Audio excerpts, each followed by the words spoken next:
naomba sana nione Dr. Khalid wengine wanatoka kwenye nyinyi wanafunzi wa kike na wa kiume. Mnielewa? Nataka akina Dr. Khalid wengine watoke hapa Donge. Donge ina historia ndani ya nchi yetu, ina mambo makubwa, ina viongozi wakubwa wametoka hapa ambao wamelitumikia taifa letu kwa mafanikio makubwa sana. Na sasa kizazi hichi ambacho sasa Dr. Khalid anatuwakilisha, kwa kweli mnayo nafasi hasa kupitia sekta hii ya elimu kufanya vizuri vijana wetu wa Donge. Nami leo nina faraja nyingine kubwa na nataka niwaambie. Nimefurahi sana kumkuta ndugu yangu mkuu wa mkoa Mheshimiwa Matari yuko hapa. Na nasema kwa nini nimefurahi? Nimefurahi kwa sababu mkoa aliokuwa na uongoza Mheshimiwa Matari kuna skuli moja kubwa sana na ilikuwa na mafanikio makubwa sana. Ziko nyingi lakini nahitaji hii moja. Maana kama kuna nzuri, kuna pahala kuna nzuri zaidi.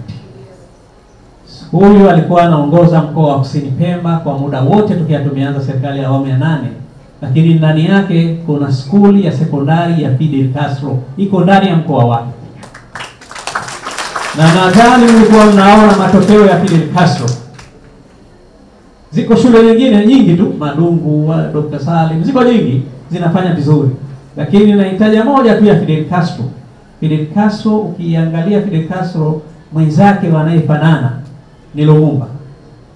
Maana mmeona matokeo yaliyopita ya juzi haya pale division 1 ni wote. Hakuna mtu kapata division 2. Mmenielewa? Division 1 wote. Sasa nataka hapa Donge, Mheshimiwa mkuu wa mkoa, ile kazi nzuri uliyokuwa unaifanya kule ihamishie hapa, ile mikakati yetu ilete hapa. Nataka tuone wanadonge wanafanya vizuri. Na hili Mheshimiwa mkuu wa mkoa unaliweza. Timu yako ya wakuu wa wilaya ulionayo wazuri, timu yako nzuri, mwakilishi mzuri, wabunge wazuri, naamini mtaweza kulikamilisha.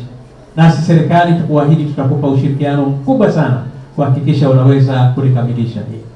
Wanadonge, tumesikia maneno hayo? Tuko tayari? Wanafunzi mko tayari? Walimu mko tayari? Wazazi mko tayari? Hayo basi, tukiunganisha haya mambo yatakuwa rahisi.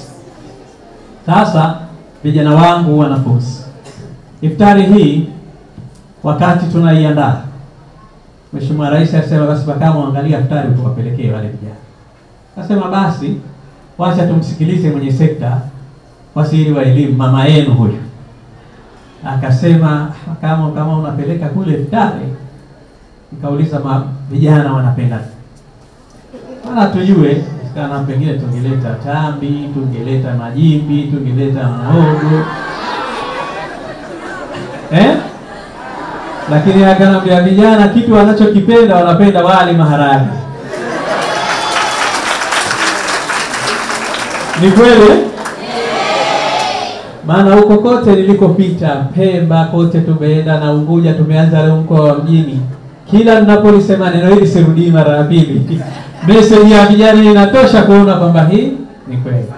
Basi tukasema uache. Mwaka jana tulileta vitu vingine, chele ulikuwemo lakini maharage hayakuwemo.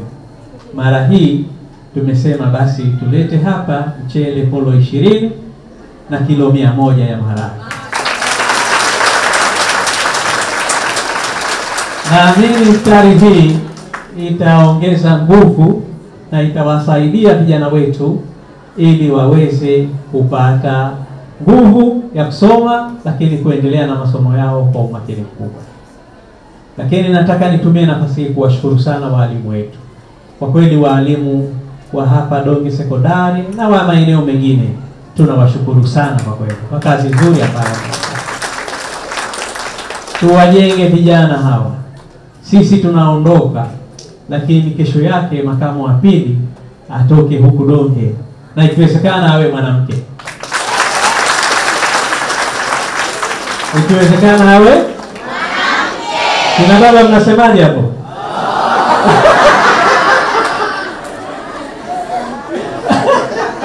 Mnataka awe mwanamume?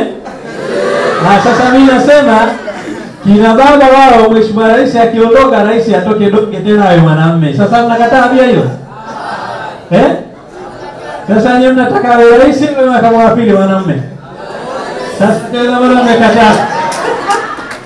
Sasa kwa sababu mmetaka yote mawili, tutashindanisha.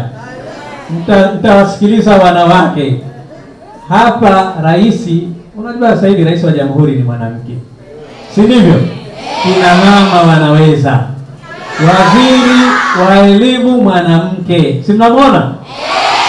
Mnamuona mwembamba hivi, shughuli yake huyo kubwa.